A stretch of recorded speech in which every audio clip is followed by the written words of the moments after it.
Hey, we're at San Diego Comic-Con at the DC Comics booth with writer Mark Russell. You might know him from God is Disappointed in You, Apocrypha Now, and now the Flintstones for DC Comics. First question's always the easiest. How did you actually come to work on the Flintstones? Purely by accident. Well, I'd done Prez, which was a comic that DC'd, and they felt like the satire that I brought into Prez would be kind of similar to what they wanted the flavor of the Flintstones to be. So Dan DiDio called me up out of the blue, like 3 o'clock in the morning, and he's like, "We're doing a reboot of the Flintstones, and we think you're the guy to write it." And I was like, I don't know. I haven't watched the Flintstones since I was like 9 years old, and I be honest, I don't remember ever enjoying it. And he's like, "You sound perfect. I don't want you to do anything reverential or precious or anything. Just write it the way you want to write it." So that was to me what sold me on it. It's like, okay, so he handed me the keys to the Flintstones. He's going to let me write it however I want to write it. And it immediately occurred to me that like being able to write about this prehistoric family would be a great way for me to like talk about what I feel like are the fundamental flaws of civilization. So I look around at everything that's wrong with our world, and I basically just kind of blame it all on Bedrock and the Flintstones. So to me, like, the Flintstones is kind of the original sitcom family. I mean, it's one of the oldest sitcoms out there, even though it was a cartoon.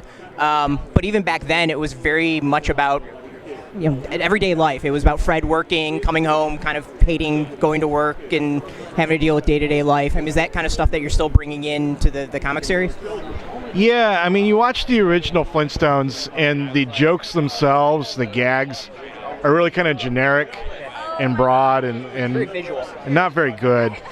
But the thing about the Flintstones that's really sort of subversive and kind of interesting to me is just all the sort of stuff that's encoded into the world behind them. Like, for instance, Fred wants to take somebody's picture with a camera. He presses the button, and a little bird comes out and chisels the picture on a stone tablet. So in order to take a picture of somebody, you have to be willing to make a bird live inside this tiny camera his entire life. And so there's this really great sort of subversive commentary on consumerism. And it's really, when you think about it, not terribly different than what we do with iPhones. It's like, instead of a tiny bird living inside our iPhone, we have factories in China where people are jumping out of windows and plummeting to their deaths. But nets now, so it's okay. Yeah, we're okay because they're useful for catching Pokemon. Yep. So in a way, it's my platform in which to like talk about the sort of hidden costs of our civilization. With the cartoon series, you kind of brought it up with the bird chiseling out. A lot of it was very visual as far as the humor to it. As a writer, how do you kind of make that happen, and kind of do you write that into the story of saying the bird pops out and the chisels it out, or the vacuum is this sort of an animal? Like, do you add that? Because I noticed in the first issue there was a lot of that visually there, but not necessarily the jokes as much as the cartoon. So how do you, basically as a writer, like, how do you kind of make that happen? Yeah, well, the trick to writing comics is you really have to think visually when you write. Most of what I write is the description of what's happening visually in the panel. I try to keep the dialogue really, really short and crisp, because nobody wants to like see a panel when it's just some guy's head and then a sea of words. It defeats the purpose of the comics medium. So I try to, whenever possible, incorporate the satire and the humor into the visual background. So I write very intentionally that way, very visually. And I think also that was what I really liked about the original Flintstones cartoon, was the world building and the visual stuff going on in the background. So that's kind of what I gravitated to. So the first issue was kind of felt like a one and done story. Is the series going to have more ongoing narrative, or is it really going to be a lot of one and done issues, which is something you don't see a lot in comics now? It's a little both. They will all have their own sort of storyline encapsulated within that single issue. But they're in aggregate, they're telling a much longer form story, the story of Bedrock. And right now I'm in the process of introducing characters. Dino makes his entrance in issue number 2. The Great Gazoo is introduced to the world in issue number 3. And so I'm kind of setting the table right now. I'm setting the chessboard, and then once the chessboard is set, I'll begin moving the pieces more in tandem with each other. So, I mean, there's tons of characters out there. The first issue already feels like you added some to the background with like the war, which I don't remember being in the cartoon a lot. Though they kind of hinted that there was some war or something that happened in the past. They never really dove into it a whole lot, but you've kind of given a name and hinted as to what it was. Are you going to be expanding a lot on the universe, or is it really kind of sticking to what is already done? Yeah, and it goes back to what I said about the hidden cost of civilization. Most civilizations are not like just found. It's not like a bunch of people just found an empty piece of land and set up a civilization there. They had to drive the original inhabitants off. So there's a cost to every civilization. Is getting rid of the people who were there before.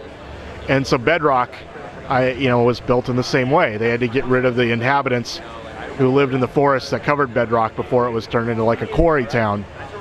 And also, when you watch the original Flintstones, they had the Order of the Water Buffaloes, which was sort of like a lodge, which felt really dated and sort of like very much a product of like the 1950s and 60s, the sort of parochial, paternalistic society where the guys leave the women at home and they go do their own thing, which didn't really resonate with me and felt like really sort of a product of its own time and place. But with something that's like more universal and something that's more relevant to our reality now was this experience of veterans, of guys coming home from a war and us not taking care of them when we've asked them to make these horrifying sacrifices. And to me, that was a much more meaningful story angle, was to turn the water buffaloes into like veterans. Basically, these are the guys who fought the Bedrock Wars, which made Bedrock possible. And they're not just getting together and playing video poker and drinking beer and watching burlesque girls. They're getting together to deal with real issues. Yeah, they're getting together to deal with the fallout of what it cost them to build Bedrock. Last question is, what's your favorite thing about working on the series so far? I like the talking animals. Yeah, I like being able to like. To me, the thing that's really crazy about comics is that I can just come up with anything I want. It doesn't matter how nutty it is, and somebody's got to draw it. It almost feel like I'm being dared to come up with something that somebody's going to have to draw that they're not going to want to draw. I think one thing I'm really kind of surprised they let me get away with was like issue number 2. Fred gets sucked into a vitamin pill scam, which is given that like vitamin pills are kind of like the biggest thing in the Flintstones universe going right now. I'm amazed I have like a panel where Fred's looking directly at the reader and saying vitamin pills are a scam, and I'm very proud of that.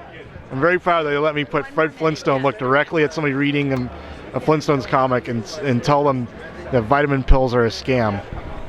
All right, well, appreciate you talking to us, and everyone should go check it out. Flintstones #1's on the shelves, and #2 should be out soon.